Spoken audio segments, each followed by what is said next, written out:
The Kremlin's latest move, a rumored fleet of 1,000 long-range drones, signals a chilling evolution in asymmetrical warfare.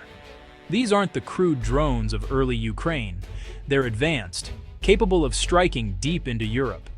Their mission isn't conquest, but disruption, targeting power grids, communications, and transport to sow chaos.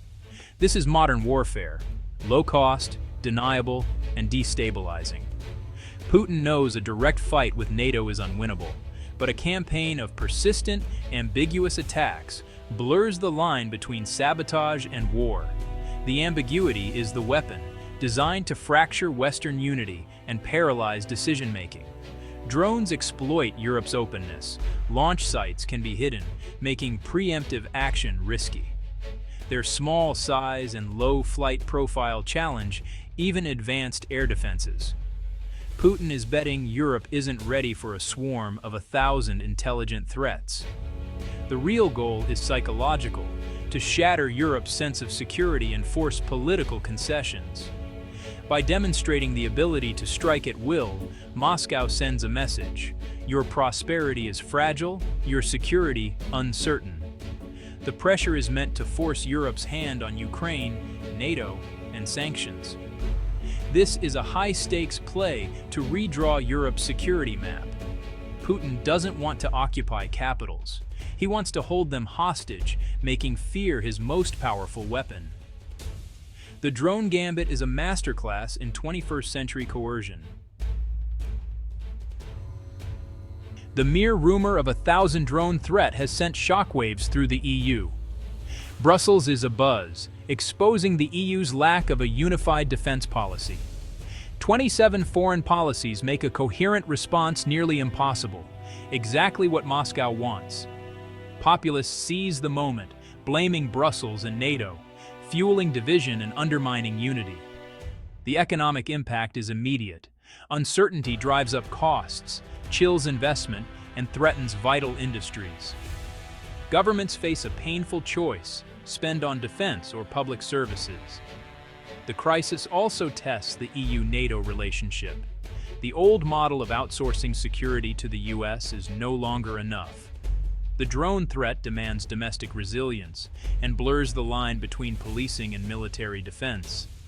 This could finally push the EU toward real strategic autonomy, or expose its dependence on Washington. Europe stands at a crossroads, forced to choose between unity and vulnerability. For NATO, Putin's drone gambit is the ultimate test of Article 5, collective defense. What counts as an attack in the age of drone swarms? The Kremlin exploits this ambiguity, hoping to paralyze NATO with debate. NATO's air defenses, built for jets and missiles, are ill-suited for cheap, numerous drones. The alliance must urgently develop new, layered defenses: guns, jammers, sensors, and AI. The threat forces a shift from heavy brigades to homeland defense. Every inch of NATO is now a front line. Civilian infrastructure and operators are as vital as soldiers. Putin bets on division. Some allies may hesitate to respond, fearing escalation. NATO's challenge: maintain unity, update rules of engagement, and pre-authorize responses. Failure would signal to Moscow that NATO's security guarantee is no longer absolute.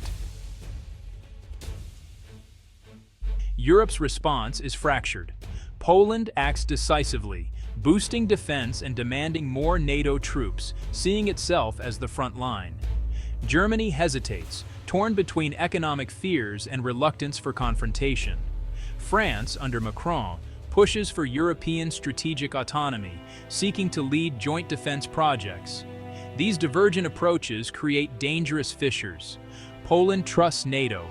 France wants EU-led defense. Germany debates.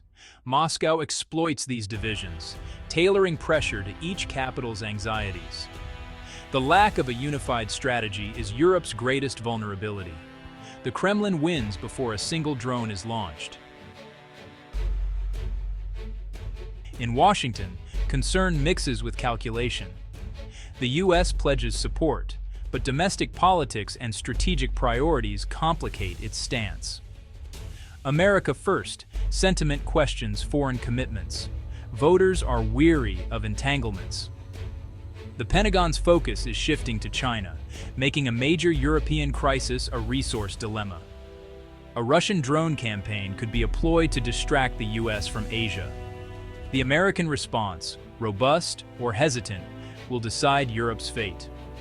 Only clear, tangible US action can deter Moscow. For now, Europe's security still hinges on Washington's political will.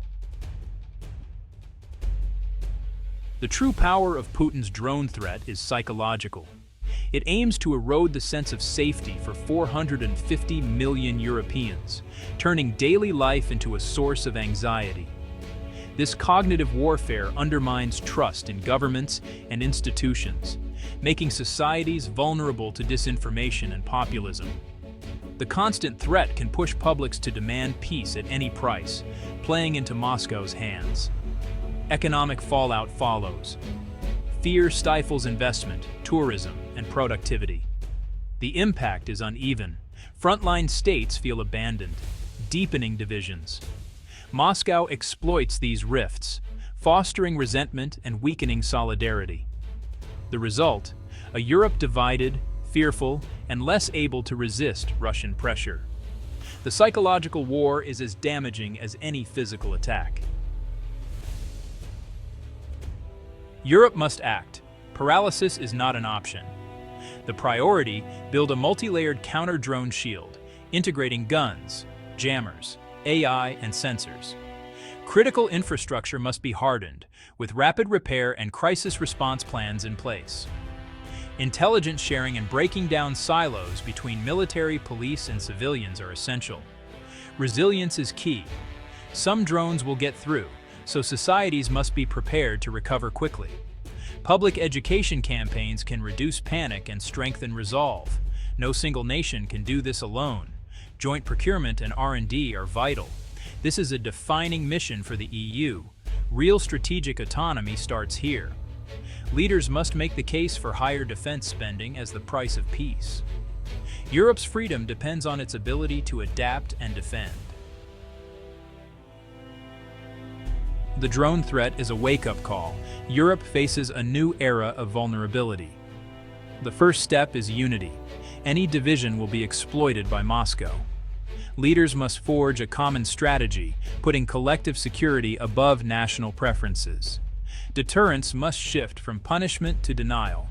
Showing Russia its gambit will fail. Accelerated deployment of counter-drone systems and public exercises are essential. The transatlantic bond must be strengthened. Europe must prove it's a proactive security provider. Only then will the US remain fully engaged. Putin's gambit tests Europe's unity, resilience, and will. If Europe rises to the challenge, it can emerge stronger. If not, it risks decline and division. The choice is stark, and the time to act is now.